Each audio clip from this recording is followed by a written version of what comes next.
Hey there. So I'm being prompted to share my view.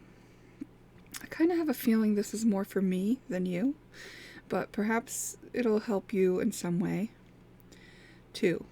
Um,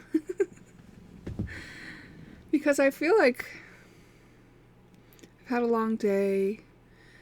Normally, when I would be in this kind of state, I would just take time to myself, kind of recover, let myself cry a bit. It's been a day with some really difficult challenges in it. But instead I'm going to express about it. And I was thinking I was going to journal to myself, but actually this is what's being asked of me. And I will do it. So what I want to talk about is this process of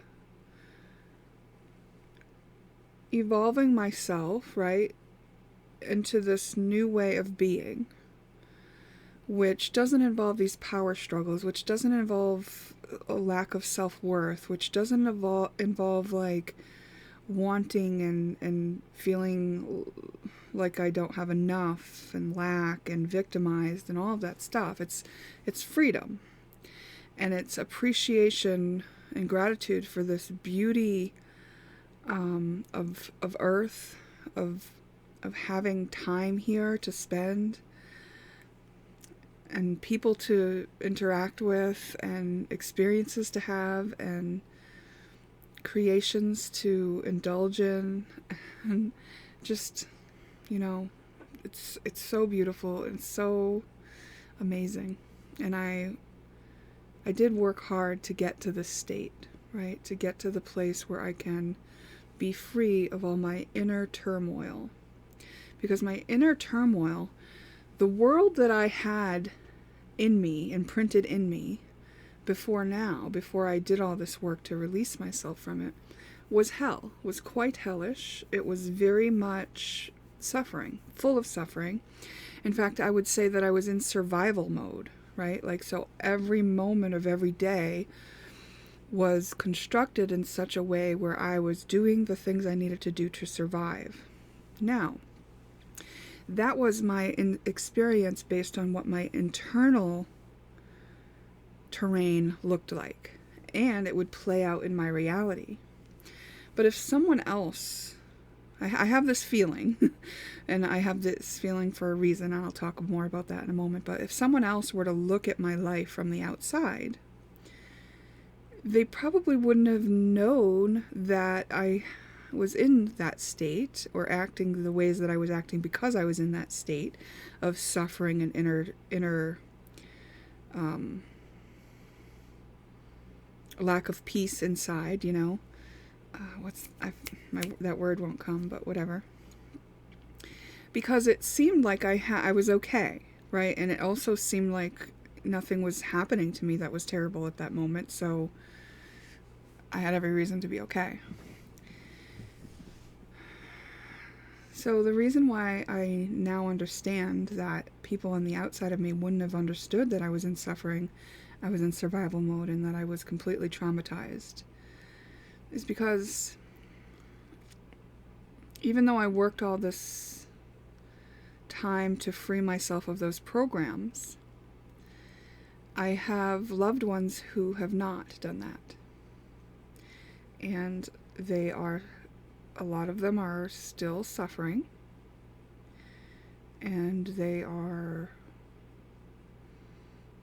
actively living out the patterns that they have not yet cleared, and it's required me in getting to where I am to take space from them to do so, right? Because I had to break codependency and some of the dysfunctional relating patterns that we had all worked with in order to be in the same space as each other. But what I found as I broke away and took the space, it was much easier for me to kind of let myself be free of those things. And now I'm at this stage where I'm like, okay, well, I still want my family in my life. I'm not walking away from my family for life. I love them very much. They are loving people. I know that they have great hearts. And I know that they are just in suffering mode and in lack because of the program and because of the traumatic experiences that we had all been through at an earlier time in life. And being in survival doesn't allow you to kind of like act right.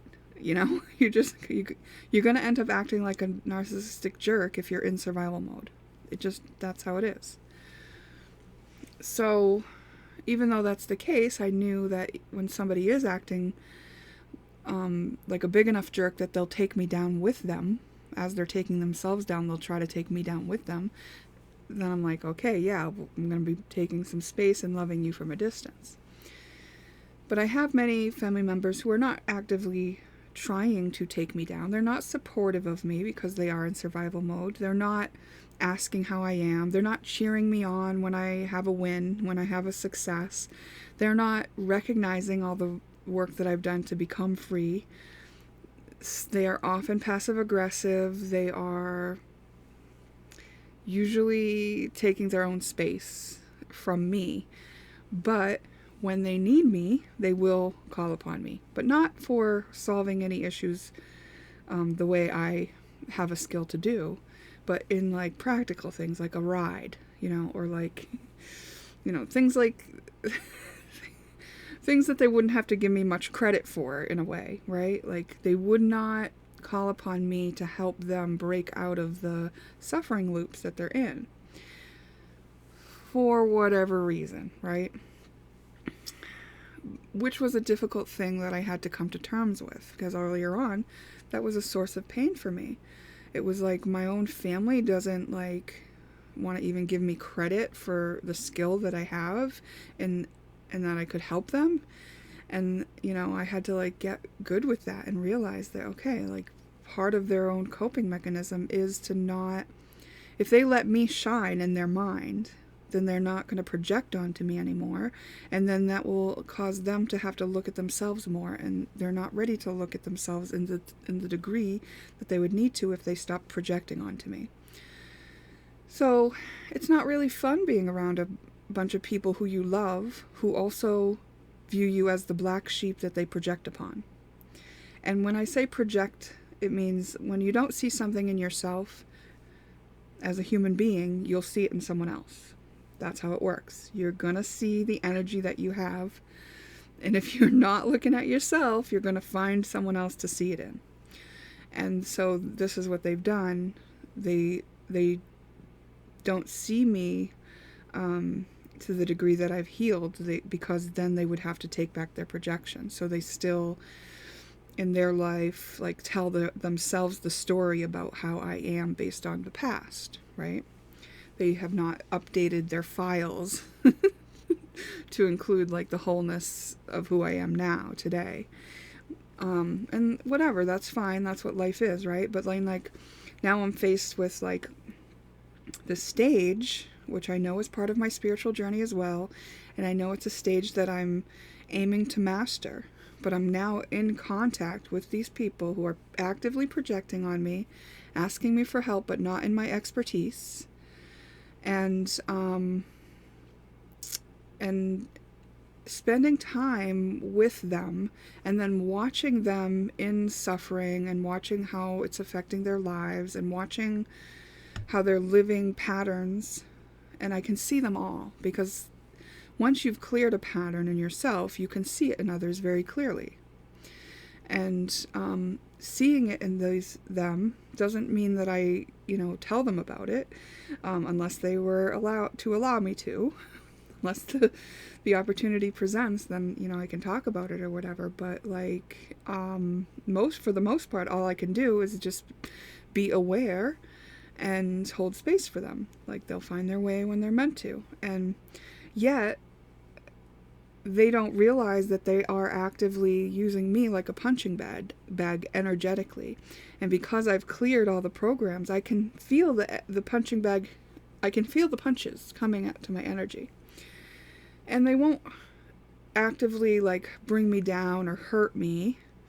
But after spending quite a bit of time with these programs, like I'm talking like hours, 2 days in a row for hours at a time, chunks of hours, like 5 hours. And so there is like this wearing feeling, like this feeling of just like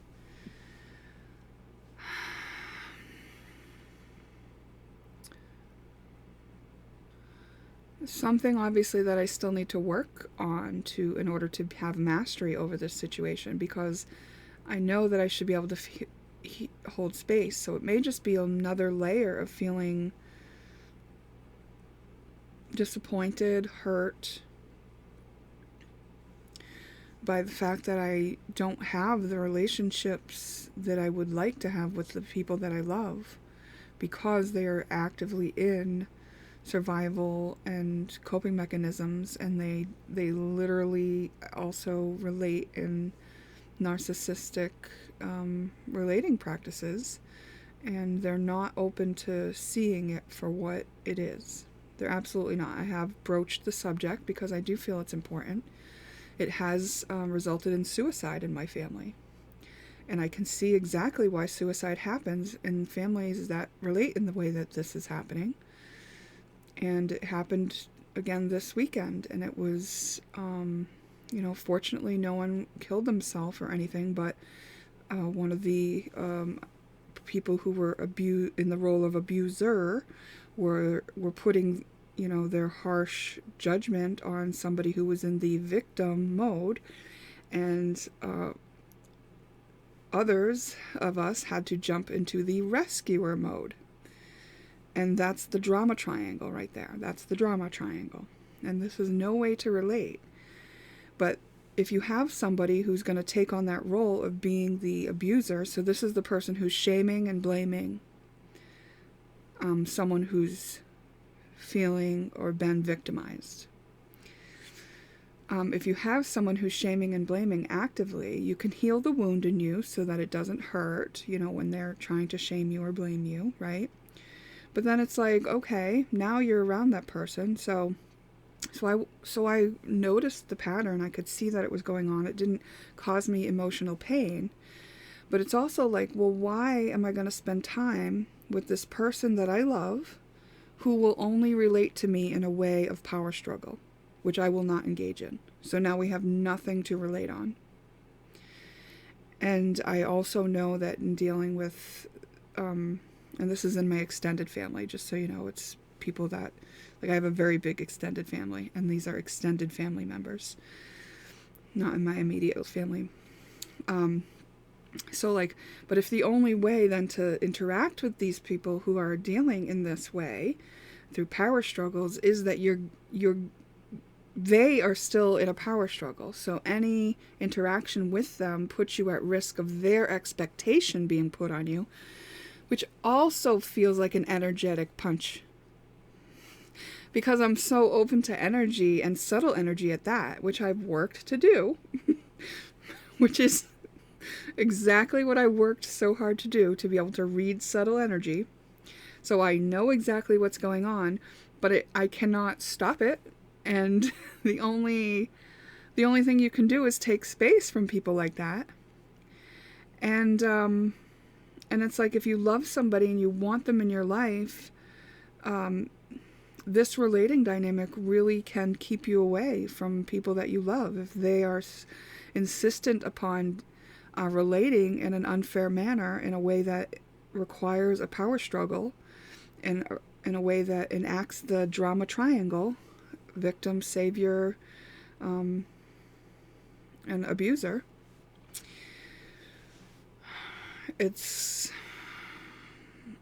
there's got to be a solution, because, my solution that I've talked about before on other videos was like, basically, like, if you're the one that's aware, just step out, and then they can do it with each other until, they'll self-destruct or whatever, or they'll figure it out. And it's like, well, isn't there a faster, better way or something? Because, like, I stepped out for years and stepped back in, and it's still going on. And it's like, guys, I really thought the suicide that was pushed upon one of my family members, in my extended family, through this drama triangle being enacted, literally resulted in one of my family members taking their life. I thought that would be enough to wake them up. And I thought that he gave his life on a soul level because of that, because it would help wake them up. It didn't. It did not. Maybe they're carrying the guilt or the shame of it. Maybe they're not. Maybe they're in full denial of it. They've definitely not healed it because they're still doing that exact thing, shaming and blaming. And it's no way to live, you know? And yet I have no recourse. I can't rescue them. I can't be in their lives if that's how they relate. And it's just really sad, you know? It's just sad. And I just have to be sad about it for a minute. Because it's sad. It's part of life, though, you know? And part of life is that sometimes we outgrow people. Sometimes we have to take space from people we love. And sometimes the people we love leave us through death. And it's all part of this experience. So it's nothing that can't be traversed or worked through, or nothing I can't be present with the pain of. But it is required at this stage for me to do that. And so yeah, I just got home from a long day and just felt like the heaviness of it, and was just clearing my energy, you know, repeatedly. Doing some Palo Santo. I'll do some more while we talk. And just letting it go. And then also checking in with myself to see, well, what is it in me that is letting this affect me still? Is there something still in me, a program? Perhaps it's not an expectation, because I am holding space for them. I know that they'll do it in their own pace. Is it a hope, maybe? It was a hope, maybe. I did hope.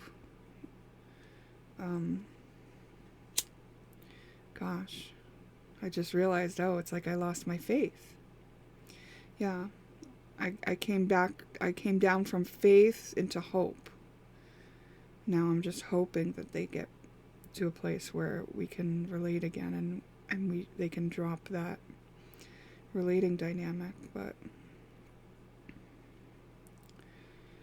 that's an unhealthy place to stay in hope. I'd have to move up to faith. And so I have a feeling that after I process the emotion of it, I'll be able to move back up into faith or on it. So it's just the sadness. See, if I bypass that sadness and don't let my body process it through and cry it out, that would cause a problem for me later on, where it would repeat until I was able to feel the sadness of it. So now I'm present with sadness, and that's where we're at right now. And I think that's what I was being prompted to share my view on, but I'm going to ask the Oracle bucket if there's anything else. Anything else that it's important to me to share my view on. Pisces, Aphrodite,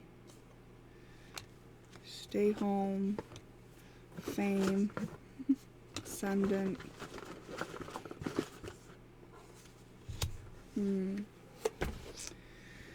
Reputation, how you're seen. Okay, so perhaps that's one thing about reputation.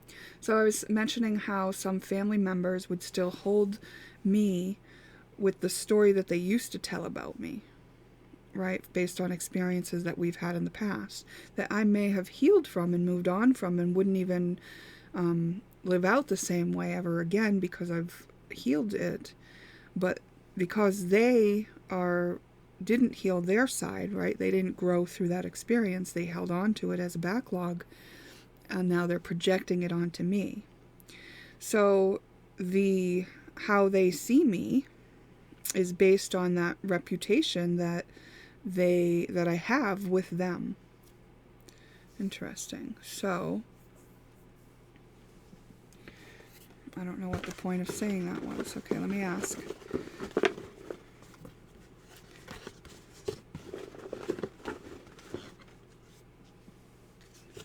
It says final cycle. Oh. It's kind of saying like continue. My cards are telling me basically to continue to shine my light, to yes, process through the emotion. And the only reason that they've been able to continue on with that view of me is because I've been keeping myself away from them, that I have been staying home and not participating with my extended family. And because of that, they still have that old vision. But as I process through this emotion then and get back to my equilibrium and stand in my light, stand in my power, and be the example that I am, just be me, and let myself be seen being me, they'll have no choice but to withdraw their projection. And then their projection goes back onto them. And then they either find somebody else to see it in, or they realize that it's actually their own judgment they've been carrying, and that it's kind of heavy, and maybe they do something else with it. But no matter, it's kind of like, pushing through this kind of little bump or speed bump in the process of ascension, where I'm having to push through the like punching bag, right? Like I'm gonna say, no, I can see you guys are throwing punches energetically, projections and judgments and whatnot, and those are not me. This is who I am, and I stand in my light, and then if they come in contact with me again and again and again as I'm standing, as I get more and more practiced in standing in my light and being okay with them having their view and not being weighed down by the projection. So that's probably something that I'm going to heal as I let this emotion go through, is any residual pain or discomfort that I have repeating from being projected upon, right? That's a sad thing, right? When someone you love is instead like thinking of you poorly, thinking the worst of you. My extended family is a very big family, and I noticed that they're very gossipy. And I kind of looked at it like, well, as a practical means, it's such a large family that's how they find out about how everyone's doing, is like, everyone tells each other about how everyone's doing.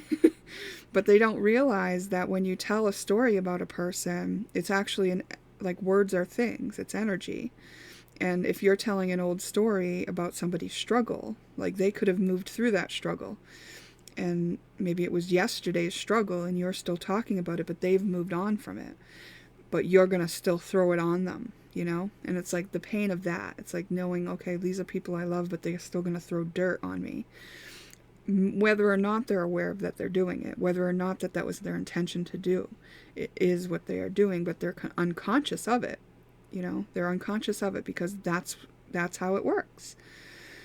Until you become conscious of it, you keep living it out like it's a loop. So my job now is to complete this cycle by letting myself feel what it feels like to be projected upon, and to feel what it feels like to not be seen for who I really am by those that I love, those that I've made an effort to see, and those that I have seen are in a traumatized state and unable to do the same for me yet. And I won't hold my breath for them to do it, and I won't expect them to do it, and I won't be attached to an outcome whether they do it or not. But I was just stating that I wanted to make sure I stated that in an open-ended way, meaning I wasn't finalizing that that's the way it would always be. I don't know how it will be. There are limitless possibilities, right? Okay, so here's me talking about letting go a little bit more of what it is to kind of adopt a higher standard, a higher way of living on Earth without those power struggles. It's kind of like letting the last octopus tentacles that could have kept me in that old way go so that I can really be free. That's how I kind of see this. Because I really truly believe that I would be able to go around these people that I love who are still in suffering and just hold space for them without it weighing me down at all. Without it weighing me down at all. So the fact that it can weigh me down is a gift to me, because it is my indication that I still have something to let go of, because it wouldn't have anything to latch onto if I had let everything go already. Okay, so that's what I'm sharing, and remember, it's just information to reflect on. So if you find it helpful, I'm glad. That is presumably why I shared. I'm just going to ask my bucket one more thing. Like, is there anything else that I need to share about? I mean, I noticed Aphrodite came out here, and I didn't really talk about that much, but let's see. Is there anything else that I needed to talk about? Well, a lot came out. 3 weeks. Ariadne. 2 days. Human design. Saturn. I feel it's like I have to talk about that. So Ariadne, a new path. Okay.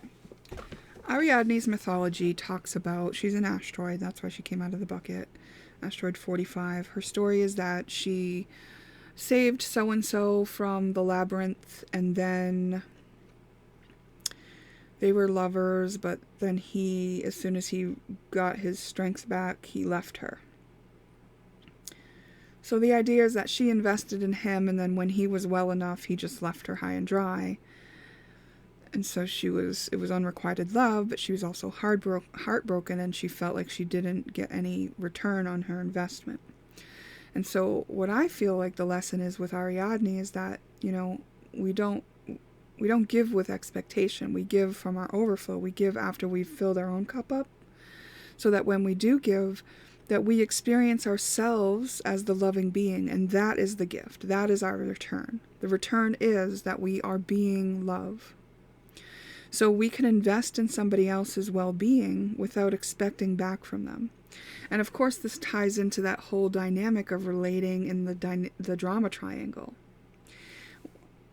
One example is that I have an extended family member who one time in the past, like 20 years ago or so, helped me out tremendously by buying me tires for my vehicle that I needed at the time, and I did not know how I was going to come up with the money for the tires that I needed. And this family member bought me tires, and I was so grateful. At the time, I was sort of in the beginning of my journey into the spiritual cleansing, healing, and understanding. And I had just adopted this idea that I should surrender and give things to God, for God to handle the difficult things that I didn't know how I was going to handle. Not that I should just not ever take effort, but at the time, it was a situation where I was giving it to God, because I did not know how. It was going to have to be some sort of miracle, because I didn't see how I could come up with the money at that time to get these tires. And so I gave it to God, and then this family member helped me out with tires. Okay? I was so grateful. So grateful. And then after I showed my gratitude with thanks to this family member, I mentioned that I actually wasn't worrying about my tires because I had given it to God and I expected things to work out for me. And you can kind of equate this to me having just learned about the law of attraction, right? It's like what we think is what we attract into our life, so I was thinking that it was going to take care of itself. This was the beginning of my experiment with the law of attraction, so I didn't yet know all the other factors that come into it. But I was using my thoughts at least to direct in the direction that I wanted, the outcome that I wanted. But my family member didn't practice the law of attraction, probably still doesn't believe in it, and relates in the drama triangle. So when my family member helps somebody, they consider themselves in that savior role, and the savior is helping a victim. So she needed me to be a victim, to fit the role of what the dynamic, the power play that she was initiating. Because when families relate in that manner, there are always strings attached to any gift. Meaning, I will give you this, but you have to appreciate me. I will give you this, but you are going to owe me too. I will give you this, but you repay me by being loyal to me, by agreeing with me. Whatever it is, it's very, very narcissistic. And it goes under the radar in so many families because it's what they know. It's the only thing they know. But they don't know the insidiousness of it, and that it eventually erodes all trust and intimacy between parties, because now there's this unspoken string attached, you must appreciate me. So what happened was, she didn't tell me at the time, but she told other family members that I expected to be helped. And so she felt that I was being entitled. And that wasn't the angle that I was in at all. I was being desperate and surrender to God. I had no other choice. A leap of faith was my only means of transportation at that point, literally. So it was a surrender and give it to God based on the law of attraction, not an entitled, it'll work out for me because because I deserve it. But yes, I felt like I deserved it to work out for me. But she was angry because I kind of gave credit to God, right? And I had thanked her, and I was full of gratitude for her, and it wasn't that I wasn't thankful. So anyway, she held on to this grudge against me for the next, until now. And now it's been, 20 years holding the grudge against me for help that she gave. So she didn't give from her overflow. She gave with expectations, and then I did not meet those expectations. So the help that I received also came with that punch of an energetic punch, which was that I did not meet the expectation that she had, and that was a string that was attached, right? And it's a literal energetic string that I then lived with until I got to the point where I could see what had happened, right? And then it was revealed to me through conversation, and she's not in a place where I could actually explain to her how unhealthy and unfair this is, and she wouldn't hear it if I tried. She would be defensive, and she would resent me more. That's basically how that person relates. That's just what it is. It's very interesting to watch because she can be so generous, but it's always with strings. It's always with certain standards. It's always with expectations. And she doesn't see or understand how unhealthy that is. And I have another family member who I was trying to explain this idea of giving without expectations, solving this issue. And this other family member also did not get it. This other family member believes that beggars can't be choosers, that you should be happy with what you get if someone gives you something.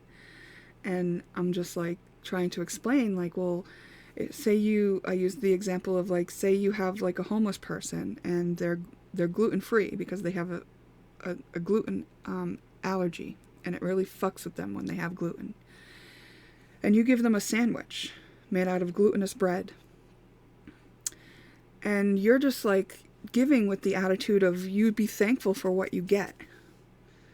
And meanwhile, this person who may be hungry would actually fuck themselves up where they couldn't even walk the next day if they eat this sandwich that you're giving them, that you're expecting them to appreciate.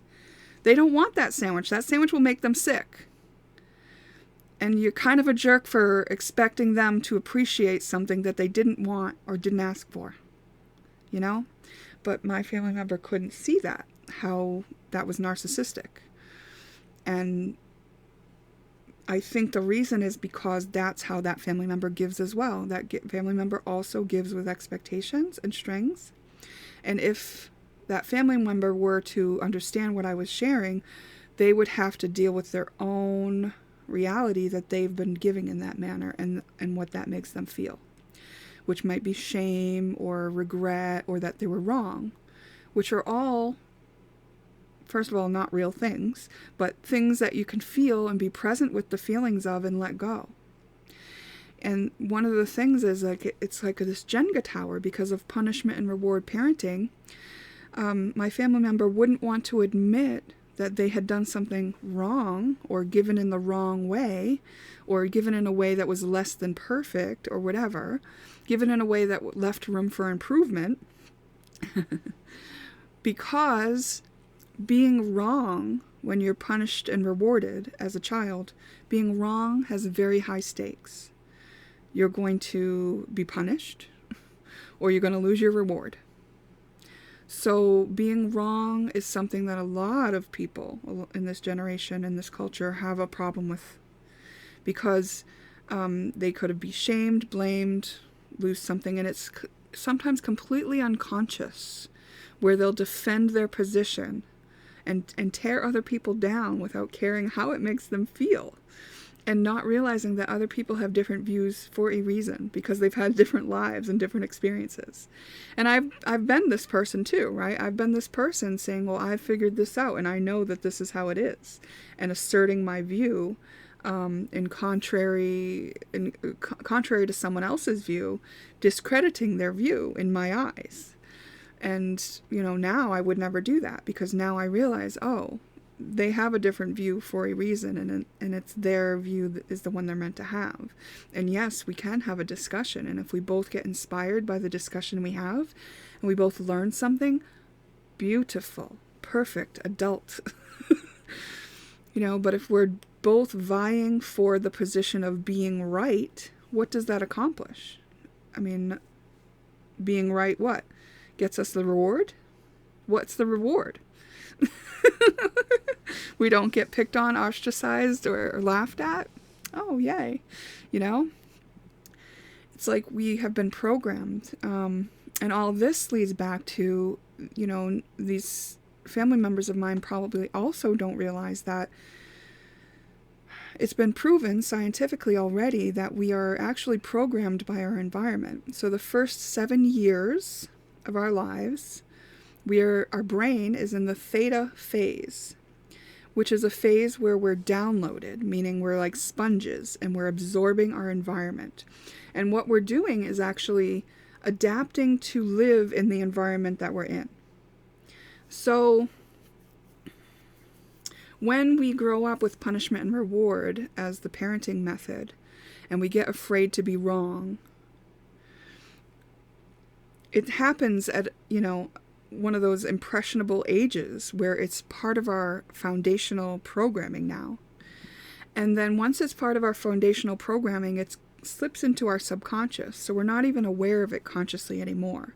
We're operating in a subconscious way, right? Our subconscious is running the show, and our mind is too busy thinking about the past, present, and future, so it doesn't notice what's happening unless you specifically consciously turn your mind inward or put your mind in a state where you're looking at yourself or realizing that what you see outside of you is a mirror of what you have inside of you, which is what I did to get to where I am. I made my program aware, my own program. I reprogrammed myself in such a way that said, okay, I need to look at my own actions in every experience to see if it's a repeating pattern of lack or fear or limitation, and so I can clear up those. And I need to, every time I see something that I don't like repeatedly outside of myself, I need to take that projection back within myself and look for it in myself. whether it be something I actually do or a judgment or something I've disallowed for myself. So without all of that kind of knowledge and awareness about how humans operate, you can see why and how people that we love, that I love, get into these patterns where they're totally unconscious. They're doing what they learned to do to survive in the environment they were in. And I know too, I was in it too. And what that environment creates is a lot of unhappy, depressed, suicidal people who fight a lot.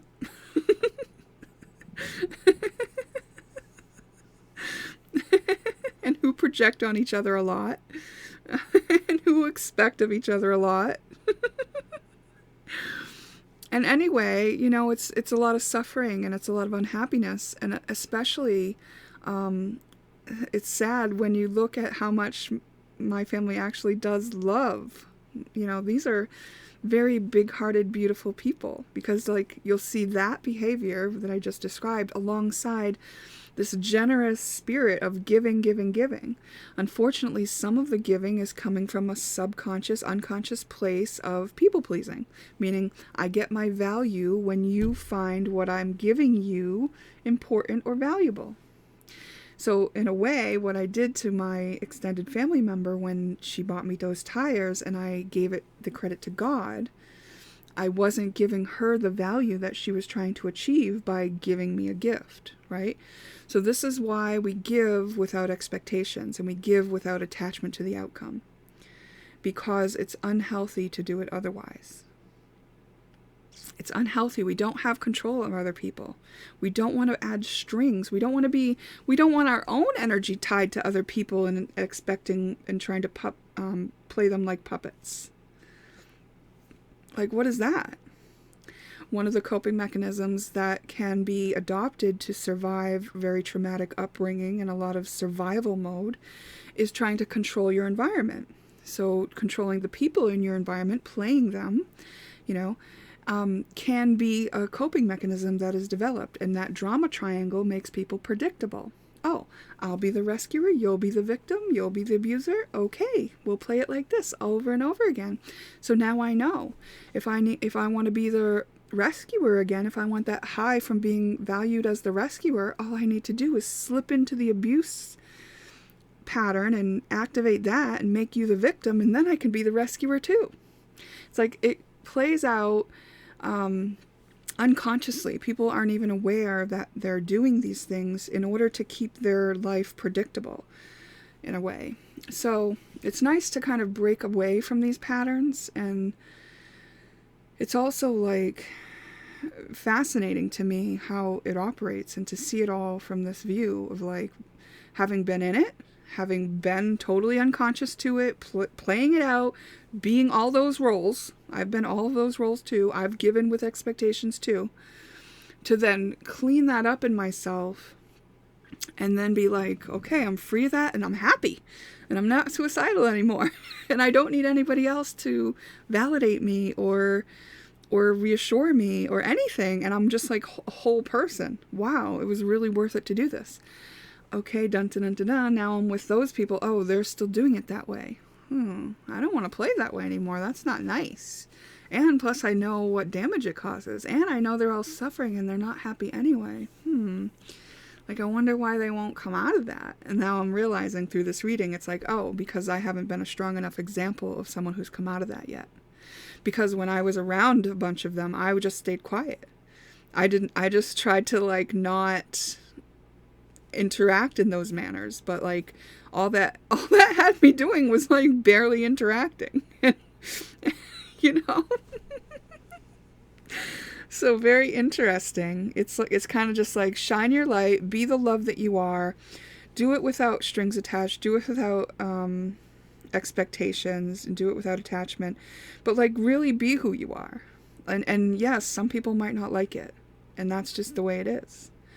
So, you know, I guess this is my own invitation, and yours too, if you're resonating with this message. According to these cards, it's just like, yeah, just keep shining. You're doing it. And the only thing that could possibly inspire them is to have an example of it being possible. And yeah, they might not like it at first. They might first not like it because, you know, the first feelings they're going to go through are regret, remorse, guilt, shame, all those things that they're going to have to feel and be present with, just like I had to. I had to too. You know, in order to get to where I am, I had to go through all the guilt and the shame and the regret of what I had already done and been and who I was being. But in loving those parts of me, now I know I'm lovable even when I do those things. It's not shameful. It's not bad. I learned. Thank gosh I learned. Thank gosh. I'm so glad I learned, and what a beautiful earth that we live on that gives us the grace to learn in. And that's what I really want to be able to do for them too, right? To let them learn. And I want to spend time around them when I can, if it's pleasant, when I am being the most authentic version of myself. So I guess what it showed me, spending some extended time with extended family who are still in the old ways, what it showed me is that I still would dim my light for those who are not going to like it when I shine a light on what they're doing. Yeah. Because having an example of someone who doesn't do it that way shines a light on it, on that way, you know? And then you can kind of see the contrast, like, oh, you know what I mean? Yeah, and I can see different experiences that I had in the short interactions I had with people where I could have not dimmed my light. I could have not dimmed my light. I could have shown a big light on it. Yeah. So interesting, and I feel better after talking about it, you know, so I'm glad that I did this. And I think I will share this, you know, I think it's worth sharing. It's a little bit more vulnerable than I love being all the time, but, you know, I know that these are lessons and a pathway forward that I'm meant to take. I'm not off path. I knew that even having had the experience I had today, that it was an experience I was meant to have, even though it was a little like heavier than I like to feel lately, you know? So it's comforting to know that I can kind of clean this up and then put an end to that cycle. For myself, not for them. I don't have control over them. I can just be me and be comfortable in being me no matter what is going on out there. And I can love people who are not actively returning that love, you know? Unrequited love is actually something that I've had to get really good at dealing with in this lifetime. Perhaps even attempting to master it. And I think, yeah, I think that I'm about there because, you know, basically it's just like making sure that you love yourself in whatever situation you are in. And so this is me kind of taking another layer of it by saying, oh, even when I'm in this situation of knowing that I'm free of those programs, seeing all the programs, but then being in contact with people who will only interact with those programs, and then being my full light self despite that. Like that, you know, that is the final thing, right? Once I can do that, that is mastery. So I'm not bragging or anything like that, you know, I'm just happy. I'm happy to have come to this conclusion about it and have shared it. Because I think this is the valuable stuff, and it's like, no one told me this was going to be part of it, you know, when I set out on this journey. And we do all have our own unique path, but, you know, it would have been interesting to have known that this was going to be a stage that I would go through where there would be resistance in this way.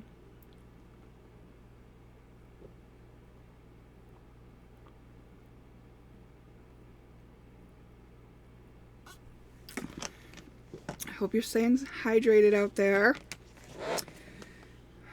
and loving one another, even if it's from a distance.